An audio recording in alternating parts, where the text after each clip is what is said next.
Should an injury to a single player play a difference in who does and does not make the college football playoff? It's a question that I think we have to ponder right now because of the injury to Florida State quarterback Jordan Travis. I would not be shocked to see Washington leapfrog Florida State in the college football playoff rankings on Tuesday, and the committee can hide behind the win for Washington on the road at Oregon State, a top 15 victory, as reason to propel Washington over Florida State. And it not have anything to do with Jordan Travis, but I think the first question then has to be, if Washington does leapfrog them, and I would argue that you're likely to see that on Tuesday, I think the first question has to be, what does Jordan Travis's injury, what impact does that have on Florida State's ranking? It has to matter. Whether that's fair or not is a different question, and I think it's one we should discuss. Because if you're ranking teams by resume, if you are picking the four teams, the best resumes, does Jordan Travis being out for Florida State affect their resume? No, not in the slightest, unless they lose to Florida or lose the ACC championship game. But if they go into the Sunday that we're picking the four best teams and you're choosing resumes, and to be fair, I think it's kind of been telegraphed a little bit this way anyway, that the committee is setting up that Washington was going to leapfrog Florida State at some point anyway, due to the strength of schedule argument. Like their opponent in the Pac-12 championship game, conceivably Oregon, is going to be a tougher matchup than Louisville for Florida State in the ACC championship game. But with Jordan Travis going down, it completely changes Florida State as a team, and not for the better. So as a committee member, I think you have to kind of weigh the idea of, okay, are we ranking best teams? Are we ranking resumes? How does an injury to a star player affect the rankings? And it should matter, right? Florida State, whether they're one of the four best resumes or not, I don't think it's outrageous to say they become not one of the four best teams without one of the six best quarterbacks in the country. It's just like that's cause and effect. You no longer have this guy. Ipso facto, you are no longer as good as you once were. Is it fair? No. No, it's not fair. But we have to be realistic. I don't know if you saw the video.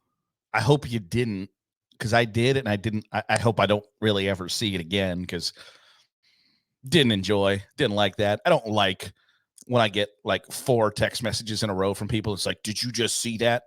No, what? Jordan Travis, what about him? Ankle, not good. And then you get the video, and you're like, okay, now I got to watch. I'm like, oh, God, no. No. Wish I hadn't saw that. Wish you hadn't picked that up for everybody to see. But it happened. I don't know if you saw the video. Jordan Travis ain't coming back for the college football playoff. So Florida is demonstrably different than they were before that injury. That doesn't make them not good. It doesn't make them undeserving of a Final Four spot. It just makes them different. Different doesn't mean bad. Different just means different. But I don't think it's unreasonable to say, without Jordan Travis, they are not as good as they are with him. You'll get to see Florida State twice without Jordan Travis, and we'll be able to see and compare what they look like, how they look, and still deduce whether or not they're one of the 4 best teams in the country. I'm just telling you that on Tuesday, Washington will be ranked number 4. Florida State will be ranked number 5. To be honest, I wouldn't be shocked if, I don't think they have the balls to do this, frankly. I wouldn't be shocked if Oregon was 5 and Florida State was 6. Or Oregon was 5, Texas was 6, Florida State was 7. Is Jordan Travis that important to the Seminoles? Yeah. Yeah, he is. Because you take a guy with a lot of history and a lot of experience and remove him from the lineup in what was already, I think it's somewhat controversial to have Florida State ranked above Washington to begin with. Of the wins in America, does Washington have the best win? Yeah. Yeah, they do. And they're undefeated. And they've got a super dynamic, explosive offense and a pretty good defense. So I thought it was somewhat controversial that they had Florida State ranked above Washington to begin with. But now, one player going down, and we talked about this earlier in the season, that when Brock Bowers went down for a few weeks for Georgia, that here are the guys that you can't be without. Like that, Ohio State can't lose this guy. Ohio State can't lose Marvin Harrison Jr. Michigan can't lose J.J. McCarthy, Blake Corum. Florida State, the one guy that they couldn't lose to injury was Jordan Travis, and they've lost him to injury. So I think that injury throws a wrench into the whole thing, because it couldn't end up chalk. Ohio State and Michigan are going to play next Saturday. But I continue to believe that there are 3 spots right now locked up in the college football playoff. That Georgia has a spot unless they lose both to Georgia Tech and the SEC championship game. That the winner of Ohio State, Michigan, for all intents and purposes, I think you can put a check mark next to the W column of who's going to play Iowa in the Big Ten championship game. Now, it might be a low-scoring slobber knocker, but the winner of Ohio State, Michigan, I think, is guaranteed a spot in the Final Four. I think the loser has a spot in the Final Four, too. And then that 4th spot is up for Florida State, Oregon, Washington, and Alabama, and to a lesser extent, Texas, to fight through. I think the loser of Oregon, Washington is probably eliminated. I think I wouldn't be shocked if Florida State, frankly, is now eliminated unless they go 13-0 and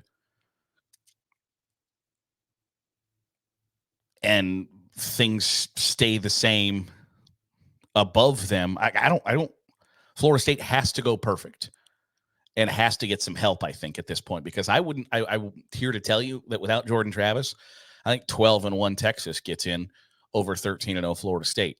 I don't think that. I don't think they've got the balls to do it, but that's probably what should happen. But I think we'll know a lot when we see the rankings on Tuesday for the first time. And obviously, like, that's, no shit, Captain Obvious. Like, that's obviously, we're going to know a lot. But you're going to get an insight into the thought process of how they view how significant the injury to Jordan Travis is to Florida State's playoff chances. My guess is right now that it's a massive blow to their playoff chances. Whether that's fair, whether that's right, is a different discussion. And whether it's fair for anybody to have their college football playoff chances torpedoed in the penultimate week of the regular season by one injury stinks. It sucks. It's unfortunate. But the reality is it's going to play a factor. It's going to play a role. Just how big of one, I don't know. But we're going to find out here in a couple of days, and we'll talk about it here on the Daily Huddle. It's Sunday. I've been slacking lately. It's time for the Sunday Stiff Arm Trophy update. We are getting down to the nitty-gritty, and we got a high riser, and I think the trophy is going to come down to this weekend's games. And when you take a look at my Heisman Trophy ballot, which I do not have, so it's inconsequential, but it is fun to have picked a Heisman Trophy winner every Sunday, except for the last 2 Sundays, I think. Michael Penix Jr. still gets my number 1 vote. Jaden Daniels coming on strong. I think Jaden Daniels is playing for the Heisman Trophy on Saturday against Texas A&M.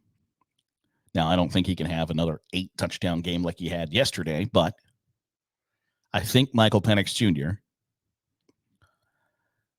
is going to be viewed as the best quarterback of one of the best teams, or I guess the quarterback of one of the best teams in America, which is kind of some of the prerequisites. Bo Nix had been the betting favorite. Now Jaden Daniels is the betting favorite. J.J. McCarthy was the betting favorite at one point. And I think that just boils down to, okay, best quarterback in America, or one of the best quarterbacks of one of the best teams in America, you have a great chance to win. I still think Michael Penix Jr. is the front runner, despite the betting odds shifting from J.J. McCarthy to Bo Nix to Jaden Daniels. I still think Penix Jr. is the front runner.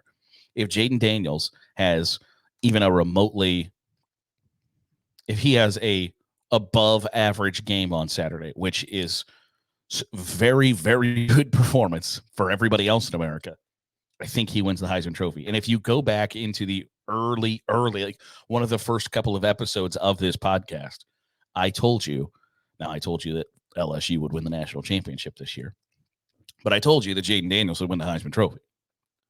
So I have like a vested interest here of that happening, of that coming to fruition.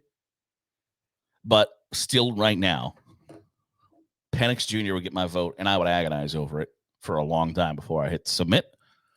But I don't have a Heisman Trophy vote, so it doesn't really matter.